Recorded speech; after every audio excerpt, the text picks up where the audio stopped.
El atentado contra Trump, del lobo solitario a la teoría del Estado profundo, hechos, hipótesis y contradicciones, por el escritor, periodista y académico uruguayo residente en México, Carlos Facio.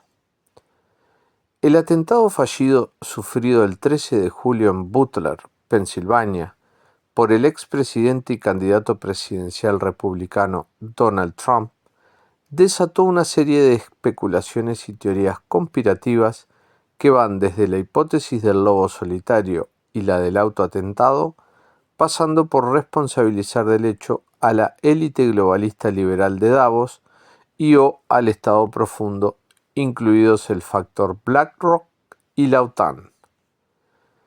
El sábado 13, el candidato Donald Trump fue objeto de un intento de asesinato cuando un joven llamado Thomas Matthew Crooks, de 20 años, le disparó desde el tejado de un edificio con un fusil de asalto tipo AR-15 a menos de 120 metros de distancia durante un mitin electoral en la pequeña ciudad de Butler.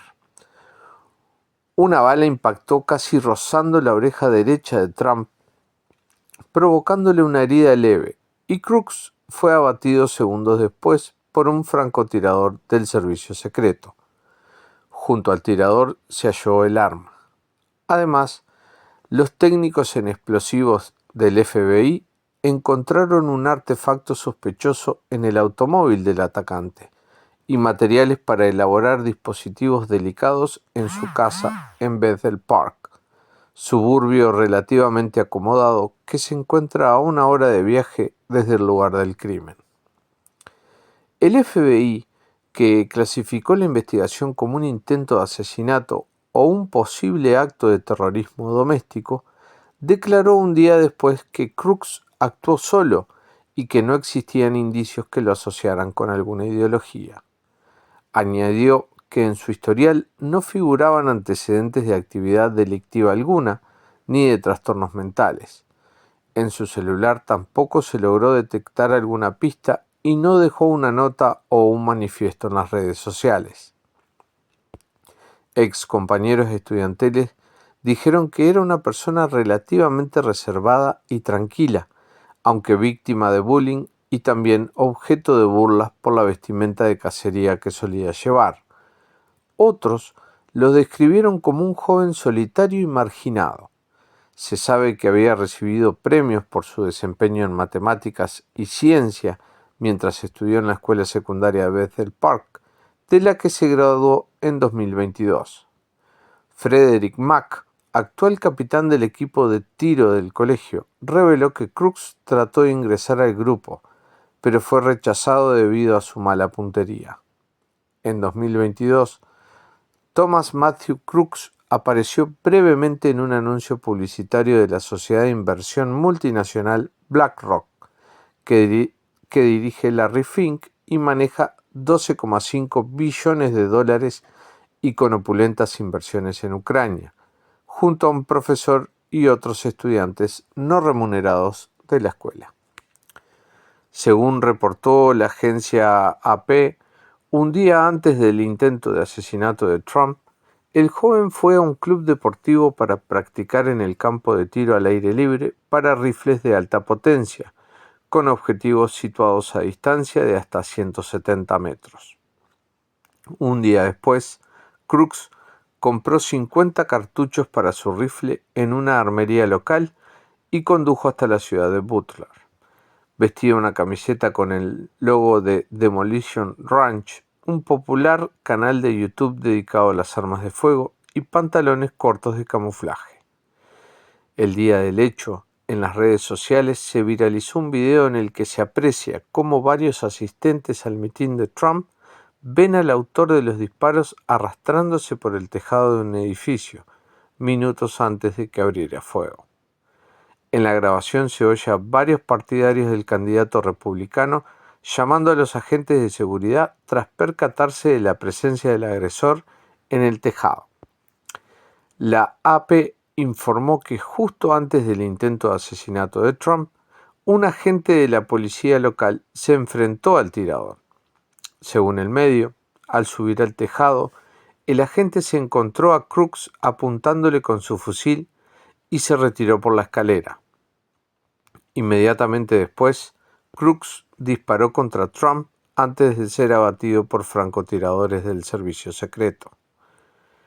Después del atentado, crecieron las especulaciones acerca de cómo fue posible que un sujeto armado abriera fuego a la vista de espectadores en un evento vigilado por fuerzas locales y federales, poniendo en tela de juicio el operativo de seguridad. Según varios expertos, algunas precauciones de rutina se pasaron por alto. Una, elemental, máxime tratándose de un expresidente y a la vez candidato a los comicios del 20 de noviembre próximo, es que el tirador hubiese podido ocupar un terreno elevado en las cercanías del evento. Es habitual que los terrenos o edificios elevados siempre están ocupados por agentes del servicio secreto o la policía SWAT local, y no se permite a nadie caminar por los techos. Además, ellos dominan y escanean los terrenos elevados con francotiradores, y debía haber drones monitoreando. Otro dato que generó sospecha fue que el servicio secreto se mostró inexperto para la tarea que debía desempeñar y tardó en reaccionar para proteger a Trump, además de que no respondió a los informes sobre un hombre armado sobre el tejado, denunciado por varios testigos presenciales. También llamó la atención que en el anillo de seguridad alrededor de Trump, los agentes no tuvieron escudos antibalas. De allí que una de las teorías que circulan es que fue el propio gobierno de Estados Unidos el que mandó a agentes secretos y de seguridad que no estaban preparados para proteger a Trump, o incluso sugieren que fueron negligentes de manera deliberada o fueron cómplices del ataque. Las investigaciones tienen en el centro de las miradas a la directora del servicio secreto, Kimberly Chittle, quien deberá responder detalles del operativo fallido al FBI.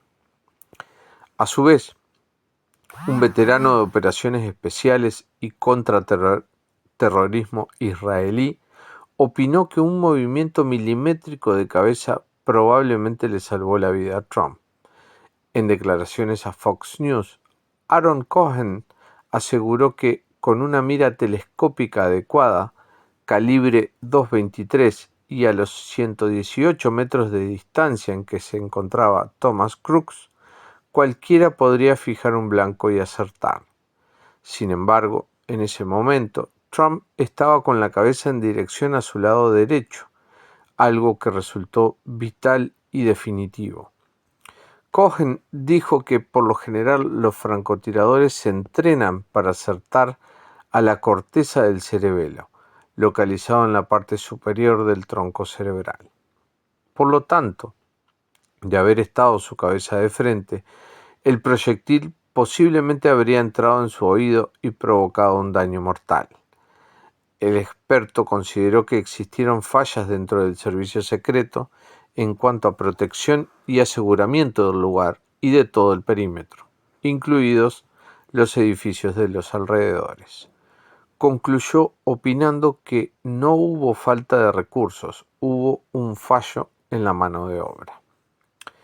Se ha señalado también que después del atentado se produjo un desdén total, claramente coordinado, de los términos asesinato o intento de asesinato entre políticos del Partido Demócrata y los medios de comunicación asociados a este, entre ellos USA Today, NBC News, CNN, MSNBC y AP, una rama clave del establishment estadounidense.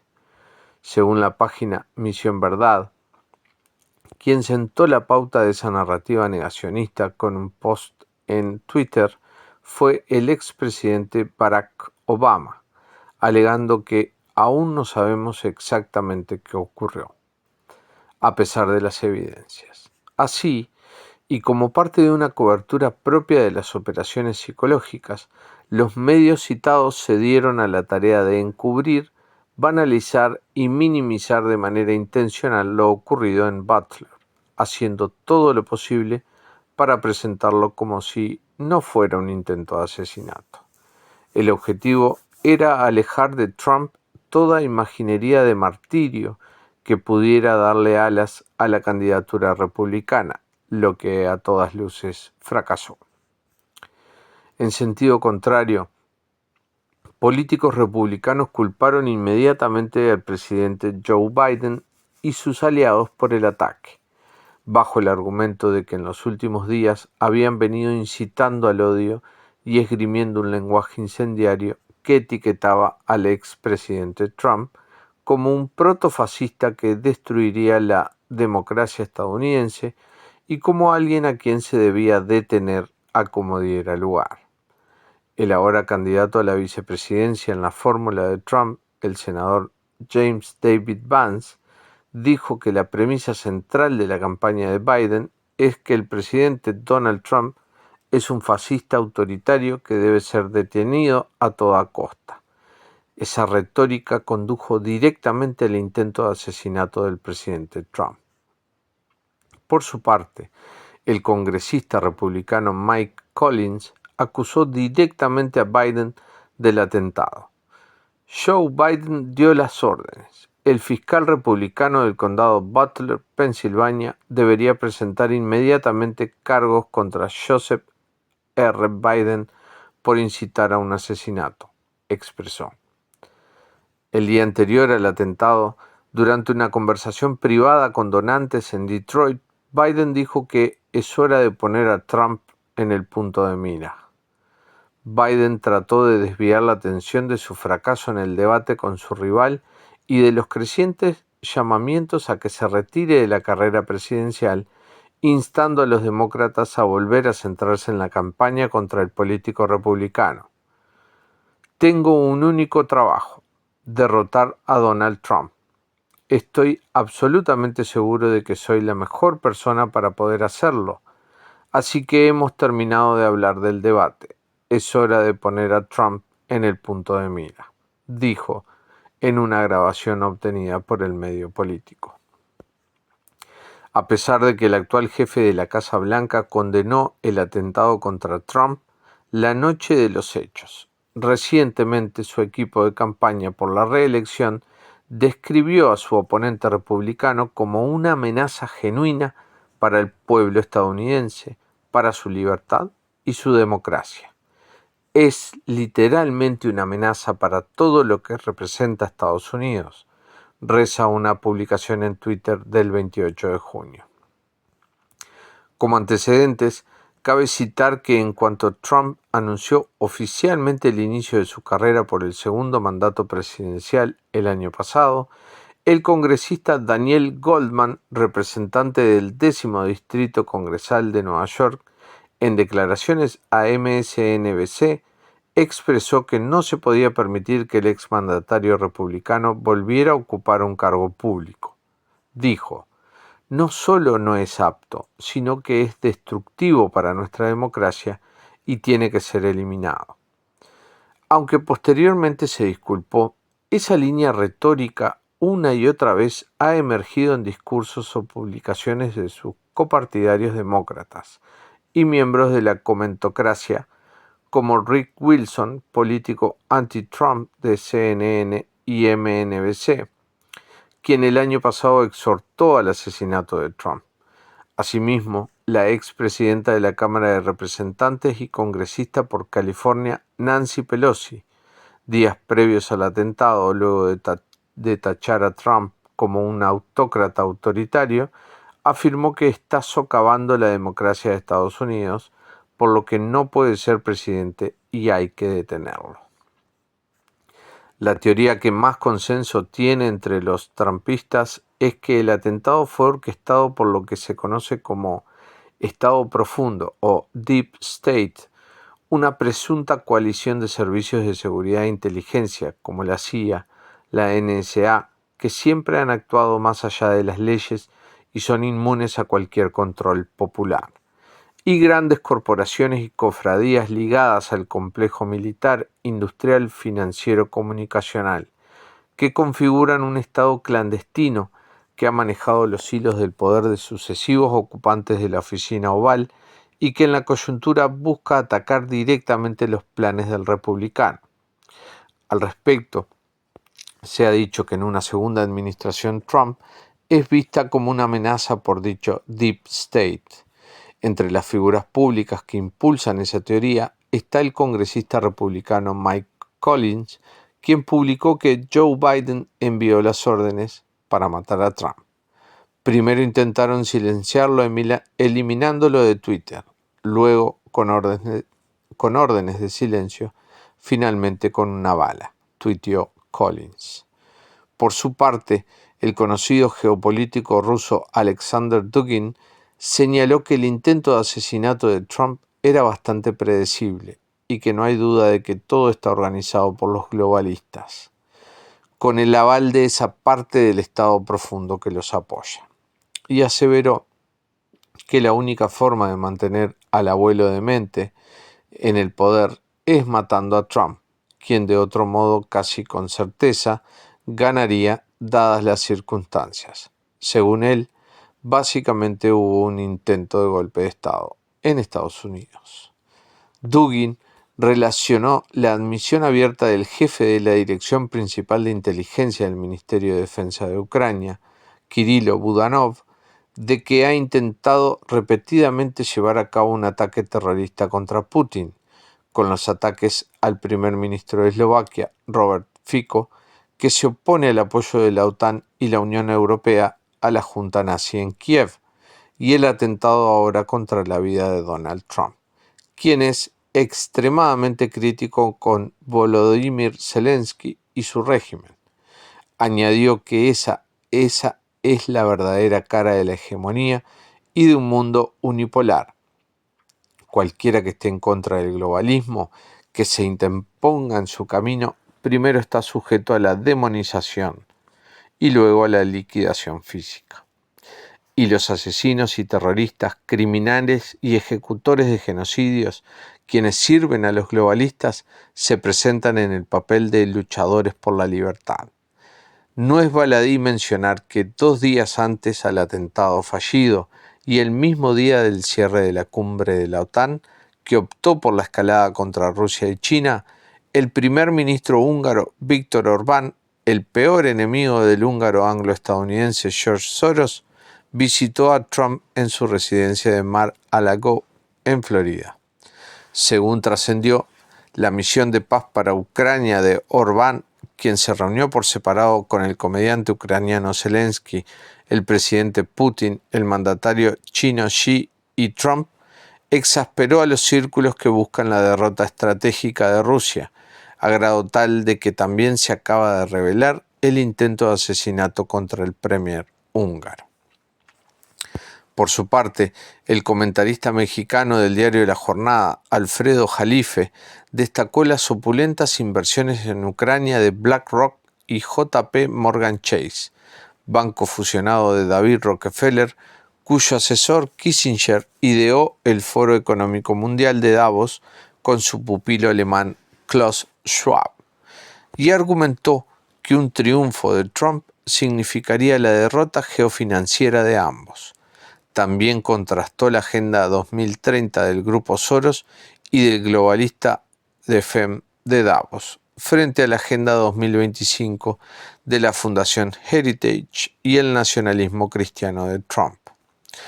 Aunque a priori habría que destacar que algún candidato pueda cuestionar el poder real de quienes controlan la presidencia imperial, Trump, candidato de varios multimillonarios, ha dado señales de querer tocar la estructura de la OTAN de la misma forma que lo hizo John Kennedy cuando intentó disolver la CIA.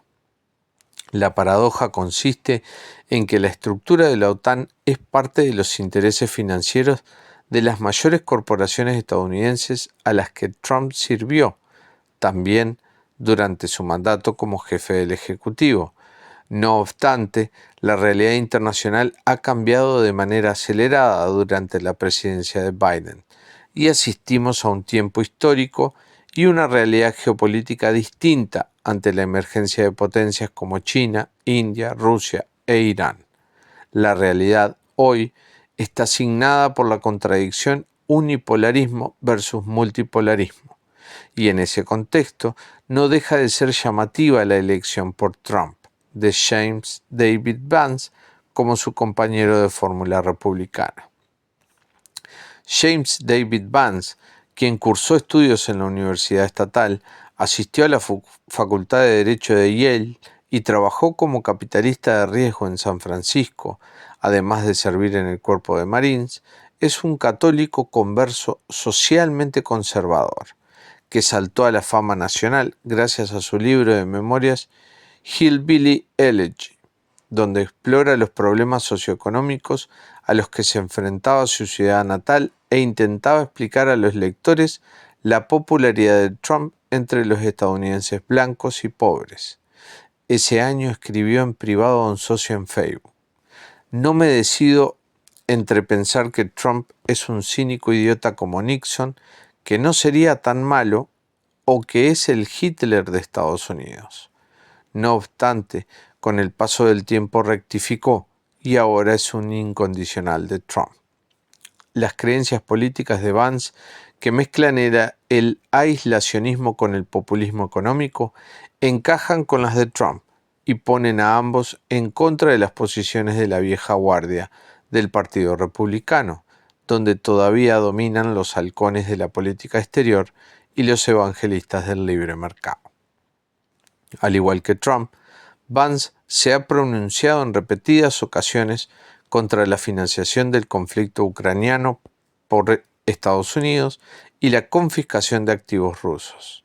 Además, ha afirmado que para su resolución se requiere la consolidación de la neutralidad de Ucrania y la congelación de las disputas territoriales, lo que significa que Kiev debe reconocer los territorios de Donetsk, Lugansk, Cherson y Zaporozhye como rusos. Sobre la cuestión de Ucrania, ha dicho que todo el mundo con un cerebro en la cabeza sabe que esto va a terminar con las negociaciones. Ucrania está funcionalmente destruida como país.